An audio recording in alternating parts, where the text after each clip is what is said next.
Thank you, guy. And you're all there in the front row. All right. I think a kindergarten somewhere is missing some students. There should be a daycare around here, right?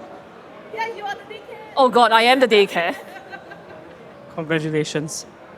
I mean, thinking about it, right? We did have a lot of parents drop off their kids with me and then walk off. Painting's a wholesome activity. And it's educational. That is true. All right, so hi everyone, I'm Charlotte. This is Phantom. I'm Shane. Oh, all right, so, I didn't know that was your name. Nice to meet you, Shane. Hi, pleasure meeting you. Yeah, cool. Okay. Right, so I'm here today to mainly I'm here today to talk about miniature painting and talk about my painting journey, paint a cat with like 5 colors. I'm not sure how, we'll figure out as we go. And Shane will be taking questions, so if you have any questions, wave wildly at him. If he doesn't see you, wave harder. Oh, okay. I see. Okay, ignore the people in the front row. I said for the Yes. people in the front row. If they're in the front row and they're waving, just ignore them. They do not exist. Fair. And that guy back there too. But yeah, so I started miniature painting about 4 to 5 years ago. And it all started out because I asked my friend to paint something for me. I wonder which friend it was. And after I got it back, I was like, I think I should start painting myself. And I believe that, fine, I'll do it myself, has led me to learn many life skills, such as miniature painting. And that's great because, honestly speaking, painting is a lot more fun than people give it credit. For reference, I failed art in secondary school. Yay, failed art Yay. club. Did you guys take art? I was graded. Shut up, you graduated from NAFA. Go away. That is a fine artist right there. No, right? You can tell by her outfit. Like, generally, the more colors you're wearing and the more eccentric you look, the more likely you are to be an artist. I mean, she made that one herself, so That's true. All right, there's just like extra points. extra points. So, I guess the question is, why is it difficult to get into mini painting? I think it's a case of it being quite intimidating when you see a miniature and you're just like, oh my god, there's so many things on it. Oh, okay. Yeah, a little louder. A little louder. A little louder? All right. Oh God, now we can hear him. I think it's kind of intimidating because when you first see a miniature, you're just like, oh my god, there's so much on it. Like, oh my There's God. like there's They're like a lot of detail. It's like so small, my hands are like so shaky. Yeah. Yeah, no, that's pretty accurate. Maybe not in that accent, but like, yeah. Oh my God, my hand's so shaky. No, You want a not different accent? colder. Oh, okay, cool. But yeah, so I guess it's really intimidating because we think that when something is in miniature, it's harder to paint because it's small. But that's not actually the case. It's easier to get away with mistakes because it's small. Size matters. Yes. And I guess the other interesting thing that I was told is that they felt that they had to use really small brushes because they were painting something that's small. And that's not entirely true. So it's easier to paint small things with a big brush. Not to tell all things with the same brush, but yes. I knew someone once who recommended using a needle to dot things in. I was just like, Speaking of needle, what are your thoughts on wooden skewers? I mean, they're really useful for holding up a mini if you wanna use it, but you should never use them to like rub details into a mini. Yeah? Like, Yeah? use them to support, don't use them to apply. Yeah. So, Unless you're using something super specific. But even then, like, generally not advisable. yeah. So one of the things that actually is really cool and we got to do for Table Conquest is that we got one of my friends to scout. Cute little cat. Okay, cat, focus. There we go. Isn't that just the cutest? Small cat. Also, this is my time to flex my cool miniature painting holder. Look at it, it's so shiny. So shiny. And The cool. cat is adorable. Look at his little hat.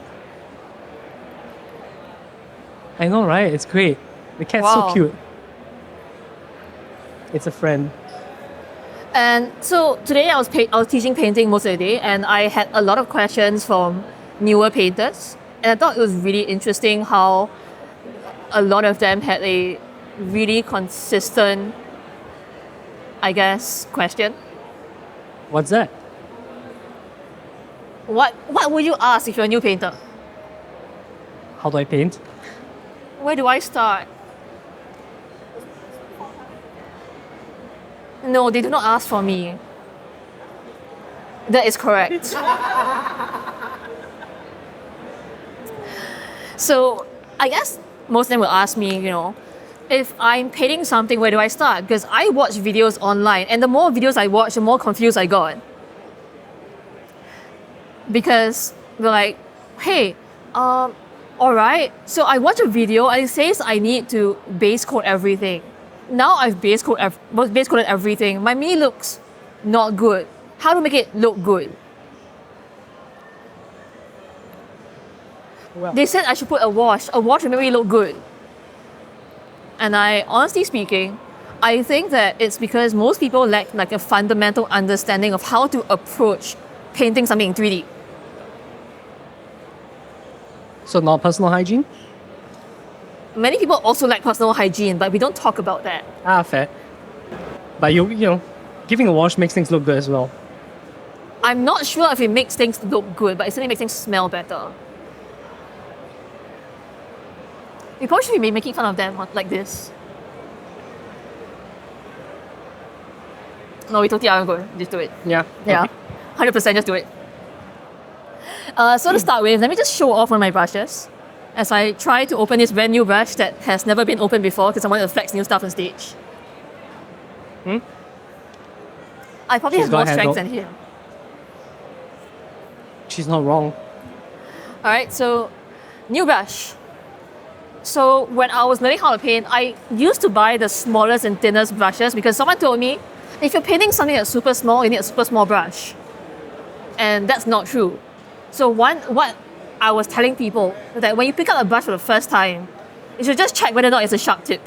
It's the tip that matters. It's how you use it that matters, not the size.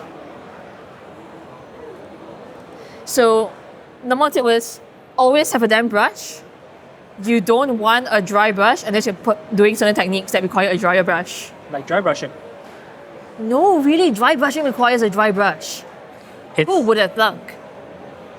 You can't tell from the name. It's so hard. No, I thought it was like dry rushing. I don't know what dry is, but it rushes a lot. So to start with, I'm just going to start throwing on some base coats onto this miniature. I think you kind of bumped into something. Yeah.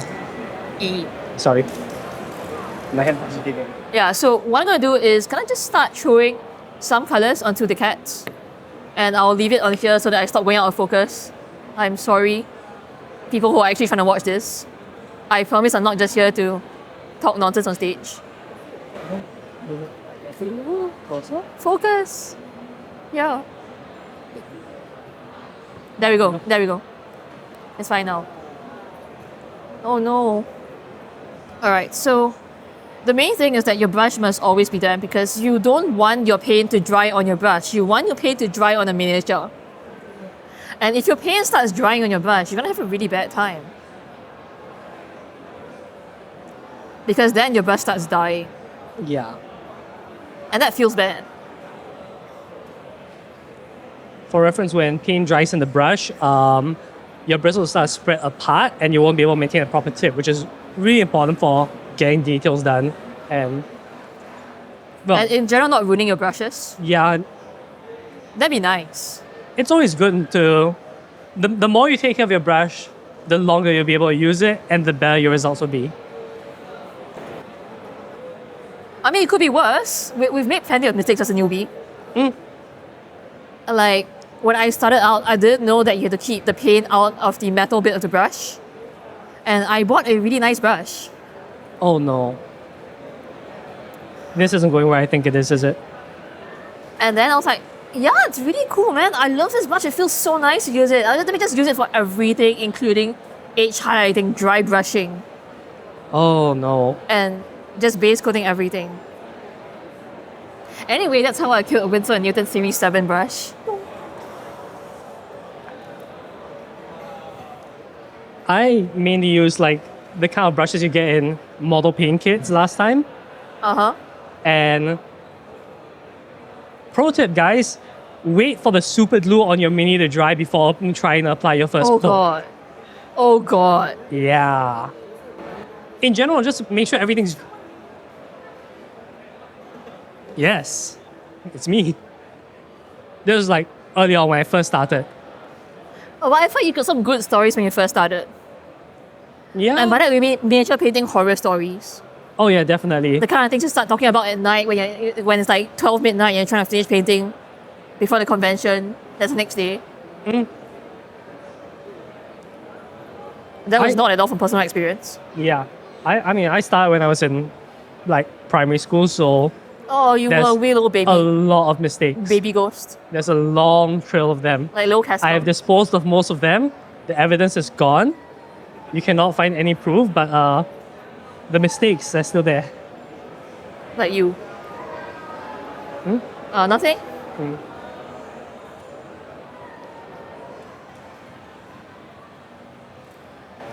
So generally speaking, I think that having something to hold your miniature helps a lot because it means that you have extra stability and you're something to brace against. But I don't really like spending money on expensive holders. I say, as I use a really expensive holder. And what's that on the table right now? There was a discount on the store. Ah, okay. If I hit a threshold, I got free shipping. Makes perfect sense. Understandable, makes perfect sense. I will also say that collecting hobby supplies is a different hobby from actually using them.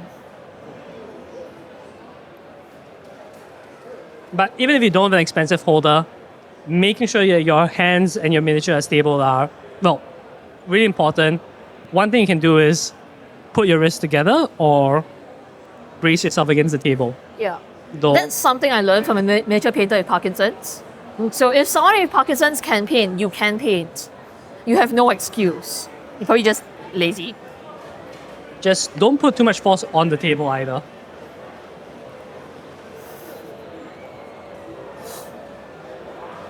Just imagine if so much force on the table, just...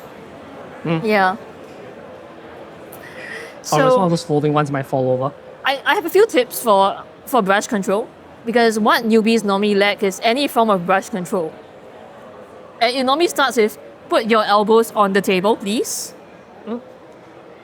Second, have your wrists put together so that it's actually comfy. And yes, you can also Kamehameha someone or Shoryuken someone. That's also fine. Yeah, if you don't have a holding your miniature might fly, I don't recommend it. If that's intentional, that's also okay, I suppose. It's one way to get bell damage, I suppose. Yeah. Grim dark weathering. Though in the case of the cat, you might not want him to be weathered. The or cat will bell bounce. damaged. Don't hurt the cat. Yeah, don't hurt the cat. The cat's a nice friend. So my main trick is to start with that. And the second thing is that your master hand should hold your brush and just apply paint with consistent strokes in one direction. Do not apply your paint going back and forth like you are cleaning a window. Do not. And this is brought to you by PTSD from watching some people I know paint. I wonder who. The second thing as well is that you want to move your miniature and not your brush. Which means if I'm painting something, I am rotating this holder. I'm not going, oh no, I can't reach the underbelly of the cat. And what I should do? Paint upside down. No, you flip the mini upside down. And paint, like so. And it's much easier to hit all the details because that way you don't get stuff that's hidden by shadows, and you don't have to worry about that. This is a really good trick for if you're painting eyes or very small details that are otherwise very hard to reach. Flip your mini upside down. When you've got a good like pose down posture and you're comfortable with that particular hand like grip and like painting movements, definitely moving the mini is so much easier than trying to figure out how to reach the weird angles. So I've kind of base coated the cat, most of the cat, dark purple. And I forgot what color I was going to paint it. I think it was grey or black. We'll just go with dark purple for now. So, yeah. Like when I was painting out and I was just this wee baby trying to paint things, even before I even got the miniature painting, I once made a classic mistake. I asked someone, hey, if you're painting miniatures, what color do you start with? What color do you prime with? And they're like, oh, black. I'm like, cool, that makes sense. Lots of shadows, right? Yeah, cool. It's like, yeah, I just make everything black. I like things that pretty black. I'm like, okay. You're the man. He was not. And so right now you're And starting then I was like, cool. Guess what I was painting? Guess. Just guess. dragon. I was painting a gun that went from orange to yellow. Oh, that's And he said that I should start with black. his terrible advice. That's a terrible idea. It's advice. It's not advice that I wish I had taken, but it is advice. It's advisable not to listen to the advice. 100%. Like, that was painful. And I would very much like people to learn from my mistakes. And my mistake was trusting someone that doesn't know how to paint. So a lot of people do recommend black as a starting point, especially for like war game miniature painting, because when you're doing large armies, you don't really expect people to look underneath, and so missing some spots here and there, having them in black, that looks like shadow. Yeah. But that's also because a lot of miniature war game armies tend to be building up towards grimy, darker colors, which are a bit more desaturated. Yeah. Varies based on the game, varies based on the paints being used, varies based on the aesthetic you want. But it's a common trope. Yep. And the other mistake that I made was that I went online and lots of people told me, hey, you need to tint your paints to the consistency of skim milk. I was like, what skim milk? Like, why do I do that? Oh, that way your stuff will be really nice and smooth.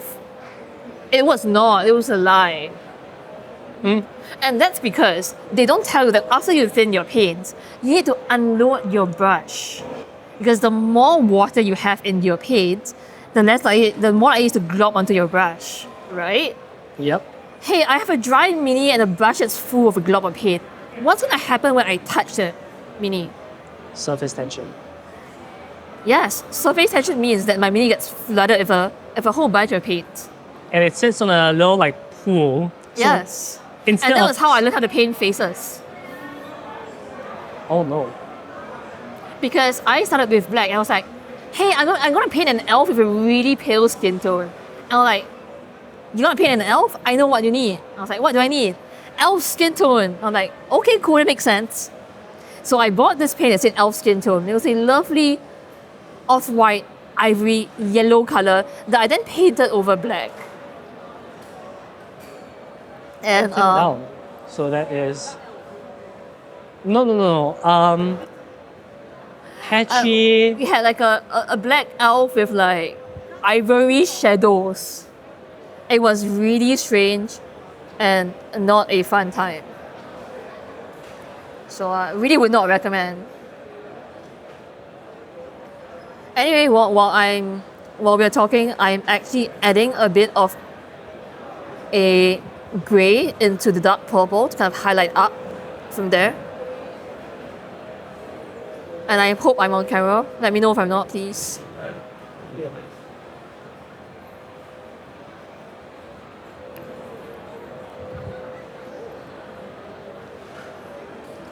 Looks it's good. really funny because I recall that I started out after you, but our painting styles have greatly diverged. Oh yeah, definitely. I say you're the better painter because Thanks, I for know. me, yes, Moving on.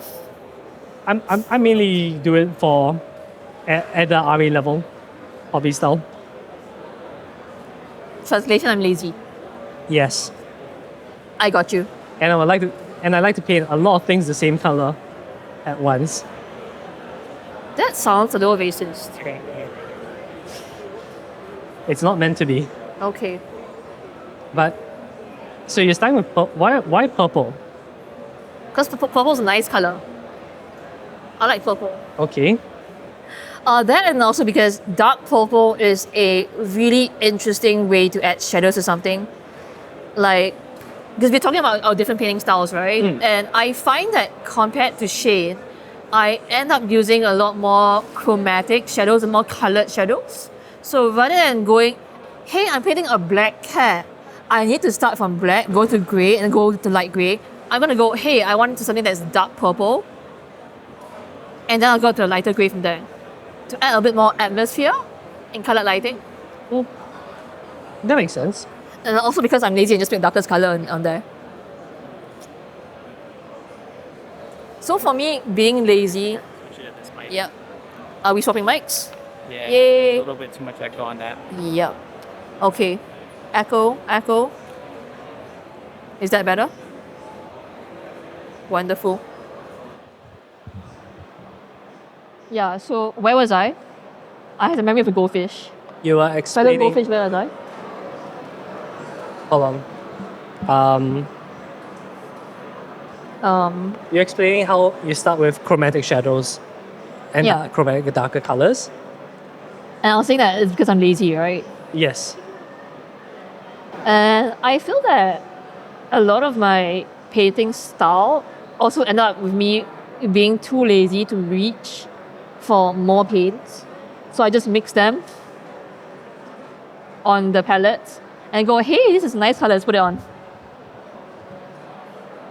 Whereas because you're painting armies and trying to replicate a color scheme over a large area, you tend to be a little more conservative with your color choices. Yeah, I mean, for me, I pick out like 5 to 8 paints beforehand that I want to use, put them out, and they just stay out on my table until I'm done with whatever project I need. And then you forget where they were meant to go. Yes, I do. Mood. Alternatively, they just stay on my table, and then Right. the next batch of paints come out. So I've added quite a bit of color to the cat, though it's not really obvious. Thank you, camera person, for bearing me with my haphazard movements. I know how annoying it is because when I run a stream, I control my own camera and I hate myself for it.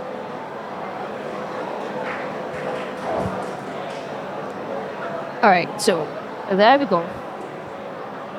And can we get a close up on the cat's face?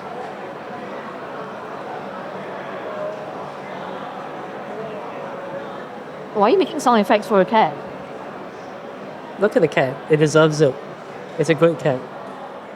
It deserves your sound effects? Yes. Alright.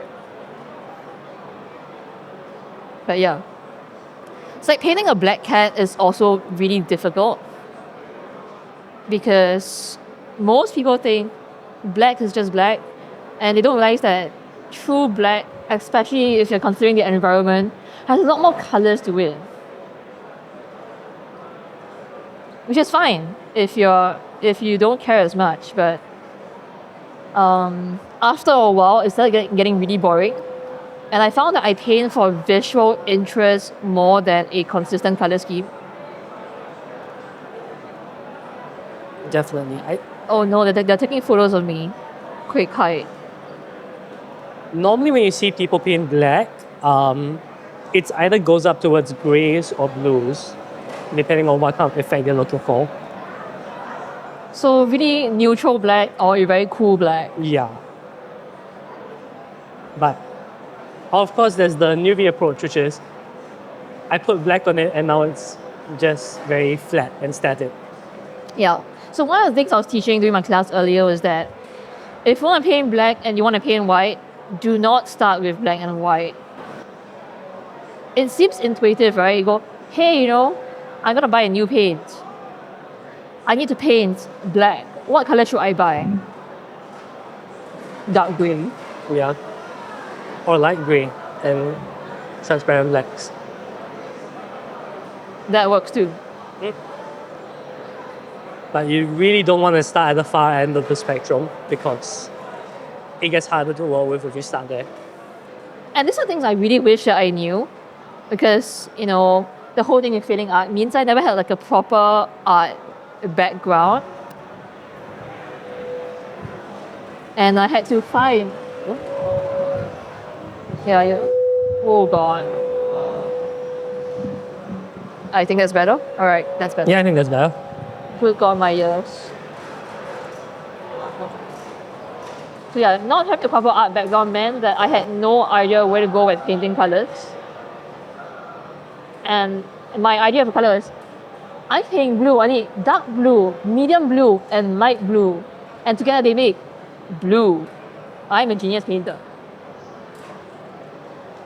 At least for me, starting from the wargame perspective, a lot of it was following the paints they listed on the box. And what kind of colors did they list in the box? Screamer pink. I see. What color is Screamer pink? It's a darkish magenta. Okay. What a descriptive paint name. It sounds like I could look at the paint names and know exactly what I'm getting. Oh, there's also the Fang. The what? The Fang. What color is the Fang? What Is it color blue? is XV88? Is it green? X788? XV88, XV88, yeah, what color is XV88? Ochre. What's an ogre? Is it like an ogre in the sea? No, that's ogre flesh. That's a what? Ogre flesh. What color is ogre flesh? Honestly, I can't even remember that one. But See? yeah, I forgot it existed. one of the little traps with that is that you end up with a lot of super specialized paints that are only really useful for one purpose. Or, well, you can mix them, but because they've been pre-mixed to a specific shade, mixing them can be, Scary. lead to unintentional results. Because, Very scary. paints are pigment suspended in medium. And normally with paint, normally when you get a ball of red paint, you expect red pigment in it, right? But if you buy one of those pre-mixers Which is what we call convenience mixers. yep, that's specifically built to achieve a specific paint scheme for your army or your particular miniature. With high coverage. Yeah, with high coverage. Yay. What you end up with is a paint which has some reds, some whites, some yellows, just a whole blend of pigments. And when you try and mix it, it doesn't always follow the logical flow of, if I add blue to this red, it'll turn purple. Instead, you end up with some kind of greenishness because, hey, there's also yellow in here. That's weirdish. Yeah. So other than that, I think that a lot of newbies were asking me, hey, so you're telling me to highlight up. How do I highlight? What's a highlight?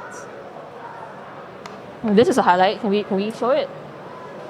Look at the face. So on one side, as much as a highlight, on this you can actually see how different the shape is. And from the start, it's really scary to go for something that has a lot of highlights that's very high contrast because it looks weird. It's not blended. Okay? For new painters, the question they ask me is, how do you blend? I want a nice gradient. And my answer is, I don't. 100% I don't.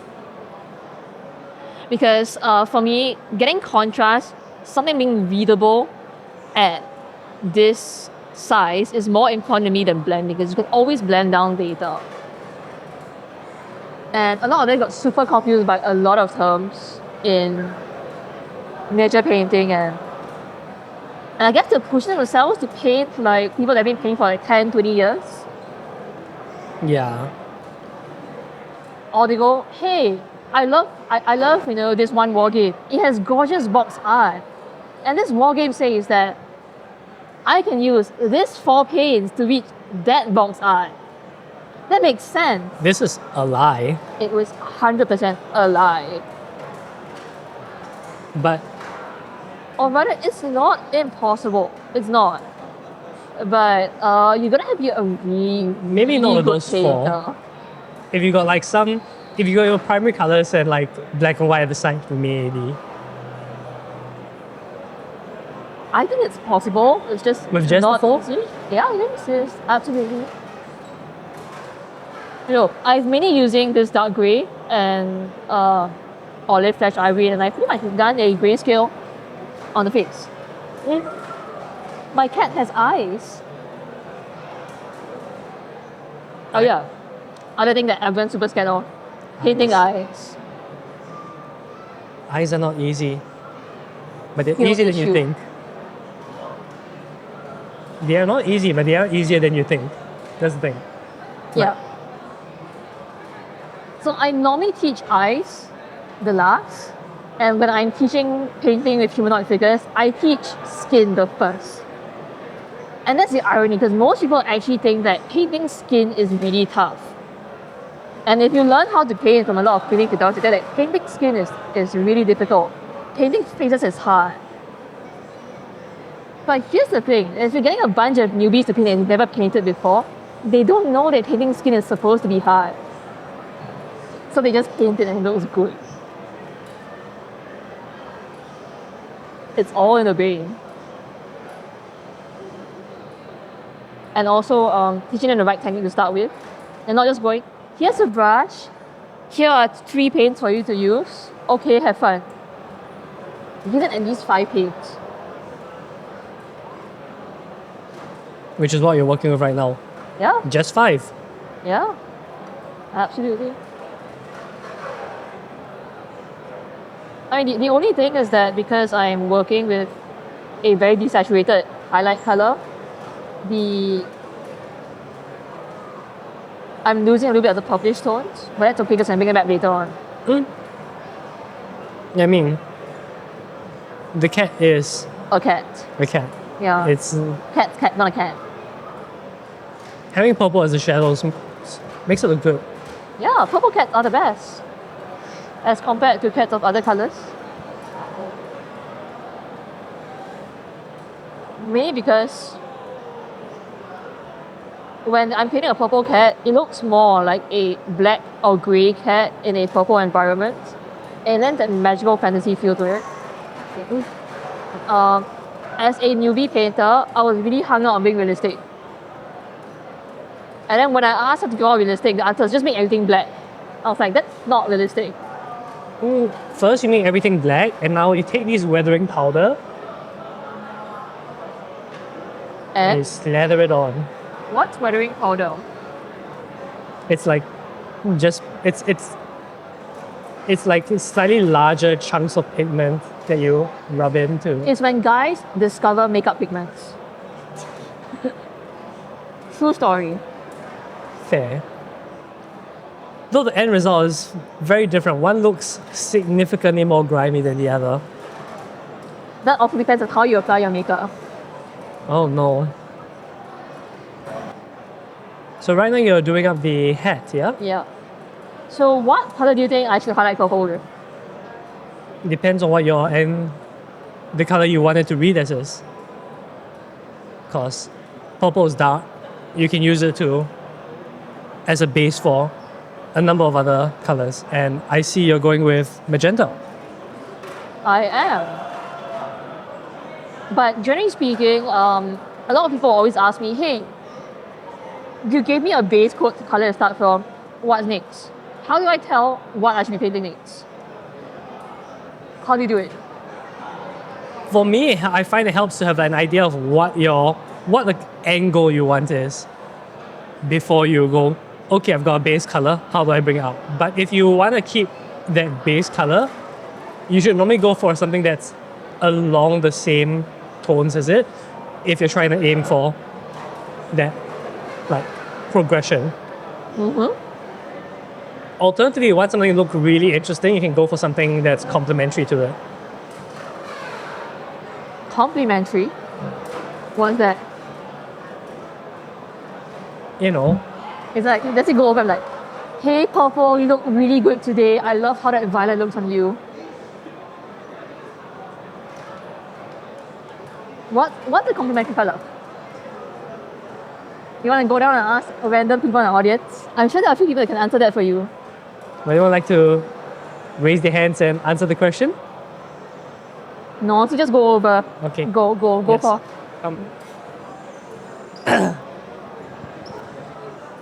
What a complimentary color. What?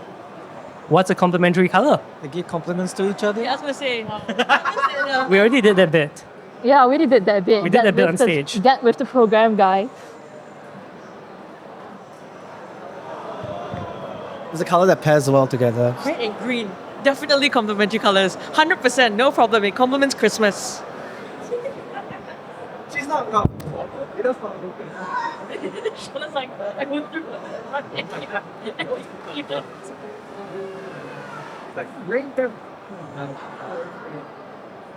This is great. I know what the average village idiot answers. Yay! That's a non-average village idiot. So, complementary colors are important in color theory, right? There are pairs of colors that when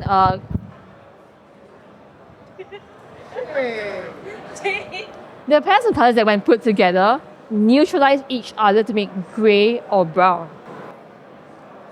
So they are considered graying colors for each other. This is fancy art school speak.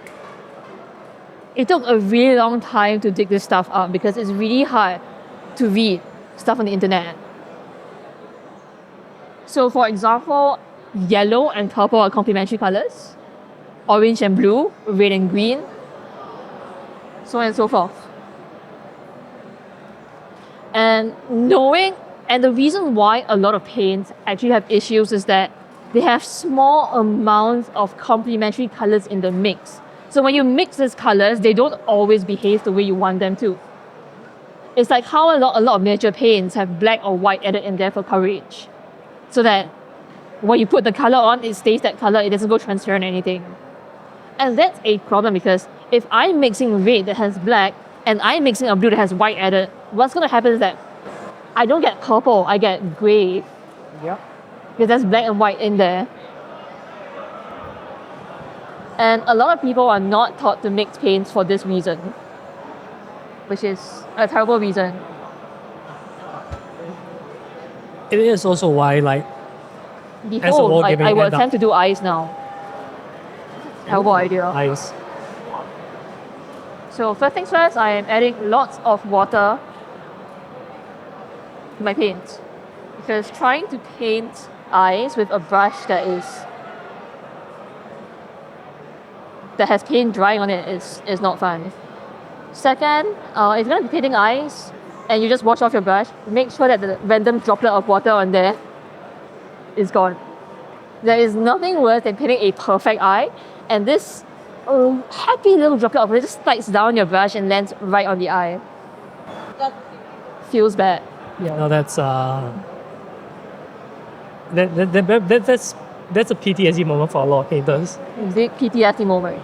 So first things first, you hold a mini or you hold your holder, and then you brace, and then you kind of lean in, adjust your glasses or remove them if you're long-sighted and old enough, and you just paint over the spots.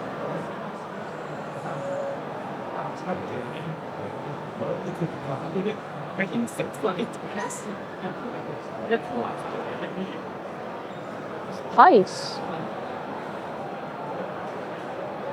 Behold, I have glowing eyes. If I'm a lazy painter, this is where I stop. Right, shade. No.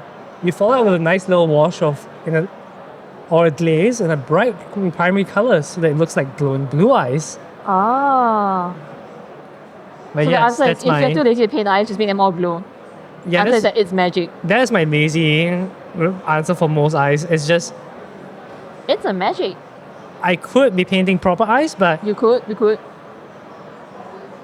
But where's the fun in that? I'm lazy. Lots of fun actually. Well, then I always tend to make them cross-eyed, which is not ideal. So What it sounds to me is that you need to paint eyes a lot more often. yes. But instead, what I do is I do. I color them in white and I will glaze them over with purple or blue and go, look, he's channeling magic.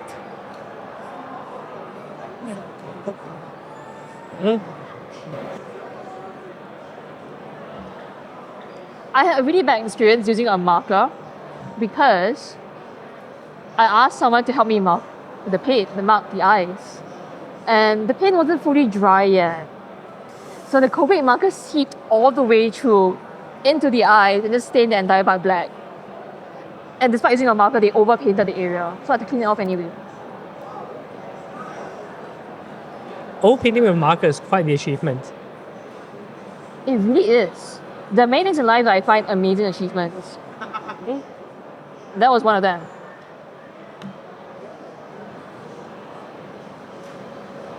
It might also depend on what you're painting. Like, I know for people who do like sci-fi, if you're doing mechs, if you're doing lots of people with armor, you might end up being more comfortable doing lens effects than eyes, even when the area is smaller. I mean, if you can paint lenses consistently, that's pretty impressive because it's not easy. Yes. Once again, it comes down to practice. Once you've gotten that pattern in your muscle memory, applying it consistently, you'll get better and better as you do it. Just keep trying. And a lot of people try and compare themselves to me in terms of like painting speed. I'm like, please don't.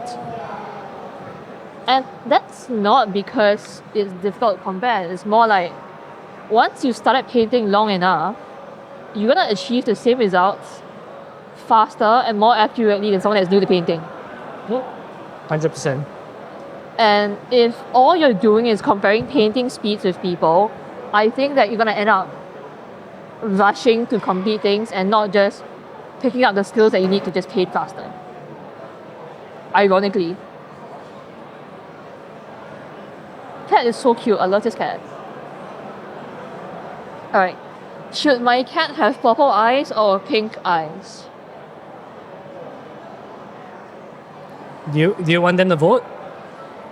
Sure, why not? All right. If you want purple eyes, raise your hand. What the 1, 2, 3, 4, 5, 6, 7. purple eyes? Purple eyes? Pink eyes? Who wants pink eyes? Alright, the pink 3. eye squad are a little outnumbered. Yes. That's true. The cat's made of resin. That is fair. Let's go. So purple eyes it is. Purple eyes? Purple eyes it is. Alright, so after painting in that face and having that white eye, what you normally do is that you then paint in with a darker color the pupil. And if you're really scared, that's when you turn to your friend and ask for a marker. But I always say paint bravely. Even if you paint wrongly, you can use your tears to wipe off the paint and everything will be fine. It's okay, guys. It'll all be okay. Also, there is no painting without pain. So suffering is part of it. Alright, so I've taken down the purple. And I will now proceed to hold my breath while being really stressed out about painting eyes. Alright, so now paint my cat looking to this direction. Side note, she hasn't changed brush once.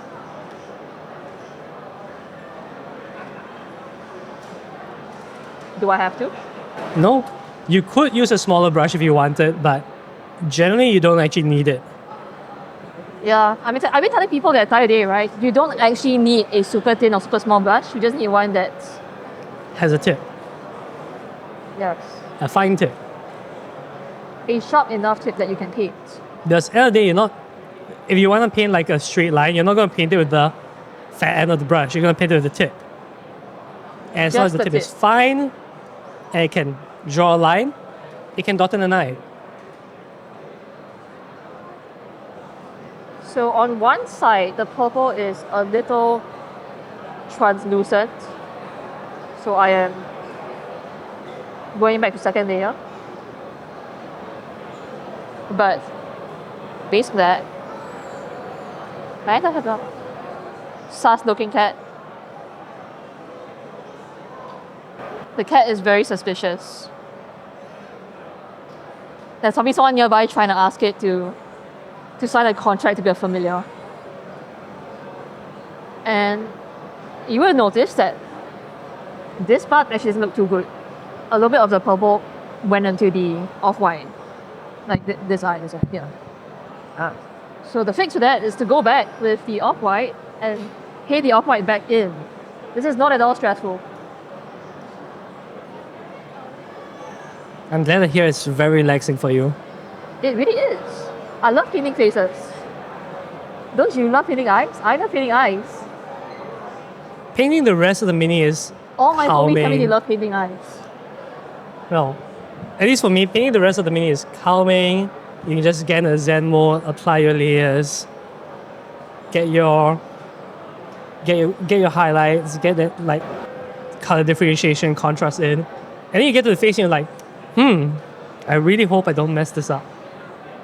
But once again, skill issue on my part. I would like to say that it doesn't matter if the face doesn't look that good, because it's not like people in real life look that good either. There is one way to look at it, yes. Yeah, so imperfections make life interesting. True, but when you've got 5 guys and they're all cross-eyed, things... Then it just means you need to exchange their eyes. Or they're all cross-eyed is because they're trying to cover each other's sixes, because there are a squad of 5 guys. That are like, you know, like, I got you, bro. Yeah, I got your other 6, bro. That's how it works. Really? Yeah. Having played FPSs with you, that's how it works.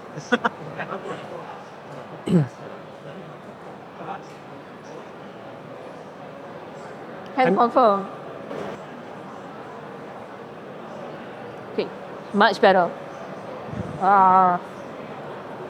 The cat is kind of focus. Cute. Yeah, cat is super cute. You are the cutest cat.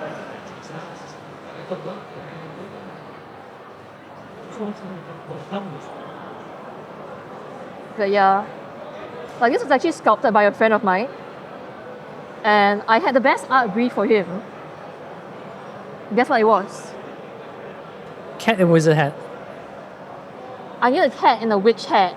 He went, okay. And then I woke up the next day, I was like, here's a cat. And I'm like, whoa. Speed. I was like, wow, you sculpt really fast. It's like, it was really easy, don't worry.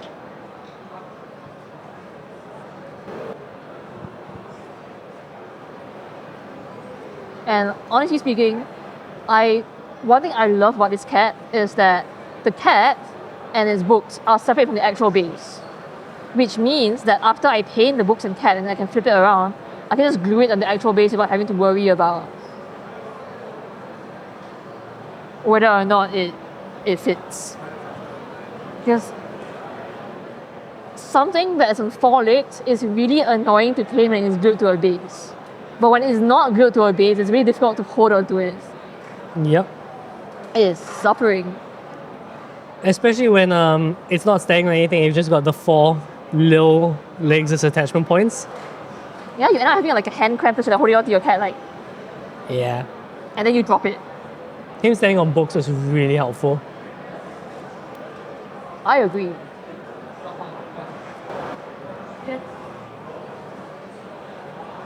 And I would say, despite having spent all that time to do the 3D supports for this cat, I'm not entirely sure what it has around its neck.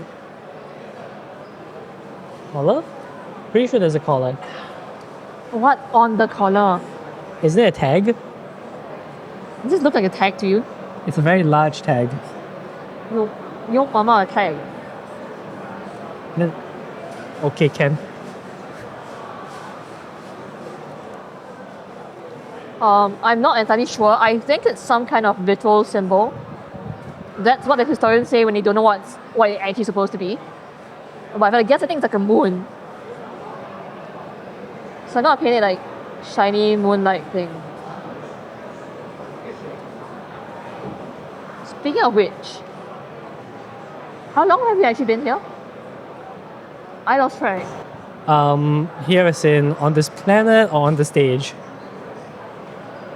Okay, on the stage. I'm not too sure either. I'm not sure either, but I have a great suggestion for you. It's called Look at Your Phone. Okay, fine. Please.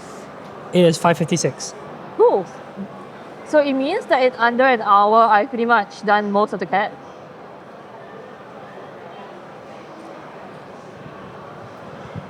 So Which is very it's actually not that difficult to paint. Because it's pretty small and doesn't have a lot of details. Yep. When you're painting miniatures and you're looking at the amount of details on them, don't get intimidated by that because the details being on the miniature actually helps you, Yeah, that's true. as opposed to being intimidated by, oh no, he's got a pattern on his cloak. The answer is, hey, there's a pattern on cloak. That means I have less effort trying to freehand one on. But let's be honest, you were never going to freehand a pattern anyway. I might. I've been freehanding on some Macs, though that's a different thing than trying to do it on a. That's Mac though. Yes, it's a very different thing from trying to freehand it onto a flowing cloak. But that's where the fun is. Yeah. Alright, so I'm gonna mix a little more of that pink because some of the cats have a different color inside their ears. I think. I don't own a cat. I would like to own cats. I've only ever had dogs. They're But your very dog is cute. very cute. They are very cute. In lieu of having cats, I'll go walk around and pet stray cats. And then they will follow you back to the office. No, they follow me home. That just means you have a cat now. No. If you do it regularly enough, it means you've got a cat. That's how cats find people. That seems counterproductive to not owning a cat.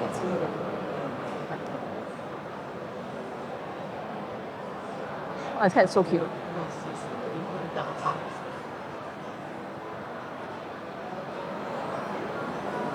That is kind of neat. And its purple eyes. What's Pink that? highlights. You're highlighting the eyes. Highlighting eyes. Okay. All right, the pink eye team got their wish as well. We've got both pink and purple on the eye. Correct.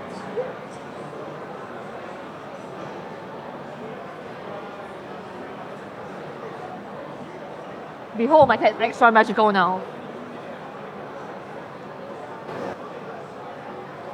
Don't worry, it was not at all difficult to put a dot in a smaller dot.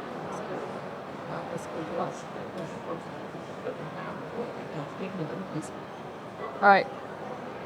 So I guess we might have people that have questions. Yeah. Does anyone have any questions? No. Maybe. That's kind of scary. Go. Go now. Don't fall. That'd be great for the camera, but don't fall. Would anyone like to ask a question? I see you guys in the corner. No? Yes. Is that you shaking your head or nodding? Okay. He's shaking his head to say yes. There's a lot he doesn't know. So he's like, I don't know where to start. So you should go over and ask him.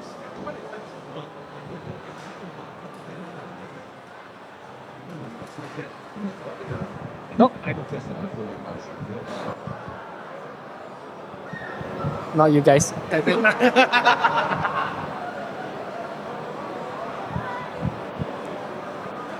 No? So the lady in front has a question for you, Shane. All right, Shamin. Which paint is your favorite for tasting purposes? Well, I own a lot of paint and I have tasted quite a bit of it. My favorite flavor is actually from the Vallejo Nocturnal lines. Because I'm not saying that I eat my paints, but I am saying that when you open the bottle, it smells suspiciously like grape. It does. It smells really nice. I can't remember which one it was, but there's a Citadel paint that smells like chocolate. It does? Yeah, one of them. I think it was like one of the old ones that's no longer in production. All right, yeah, makes sense. It smelled like chocolate, and when you add it to your paint water, the paint water got a bit sweet. Don't ask me how I know this. By the way, side note, great tip for when you're painting. Don't drink the paint Make water. sure that your paint water bottle is in like a mason jar and not a mug, and that you don't have another identical mug for your own water. No. Well, my second pro tip for painting is have your drink in a can or bottle. At least that way, when you try and stick your paintbrush into an aluminum can, you go, that might not be the best idea. And if you continue, just throw the whole can away. You still end up probably trying to dip your brush in it anyway. And the upside is that most miniature painting paint is designed to be non-toxic. By non-toxic, it means that if you get a bit in your system, you probably will not die. But please don't drink the paint. However, I hear that pink tastes better.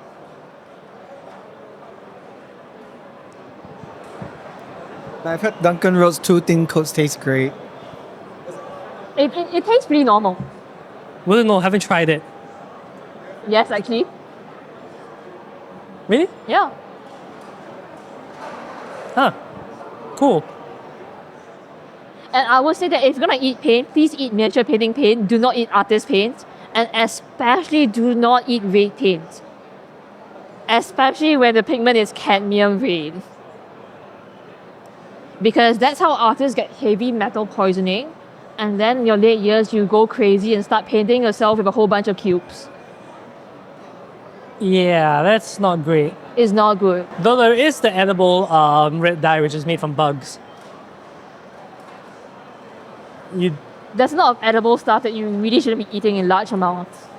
Yep. I think it's made from like non-toxic-ish. insects on cactus. Yeah, yeah. Yeah. They use it for food dye. You can also find it in acrylic paint sometimes, but much less often than. They're not. Yes. Yeah. I feel like we're setting a bad precedent here. So my main point is that you should not be eating paint. Do not eat paint. But if you eat paint, Just don't. try not to. yeah. Try not to. It might affect you. I take no responsibility for eating paint. But I do have favorite flavors. Any other tips that you wish you knew when you were a wee little baby?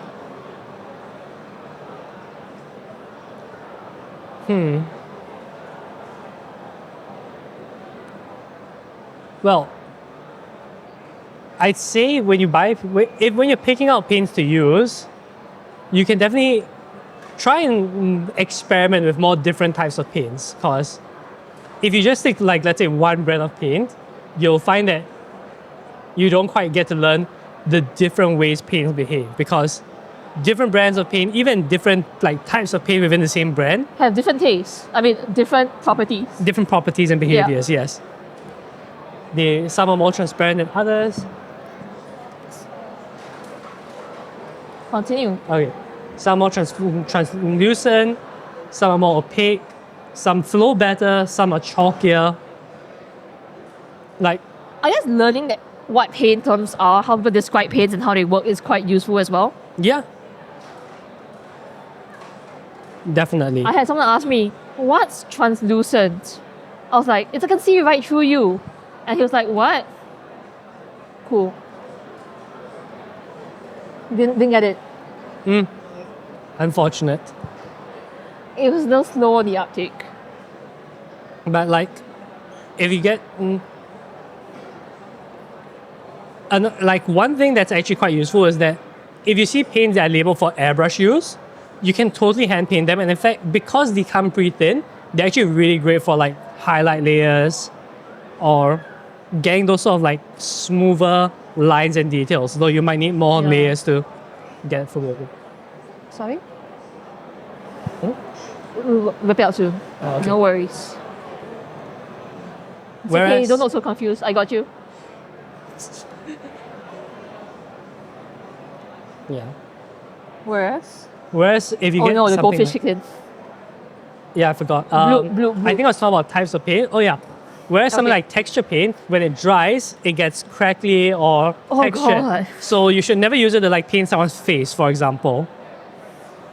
And that was a trick. Yes.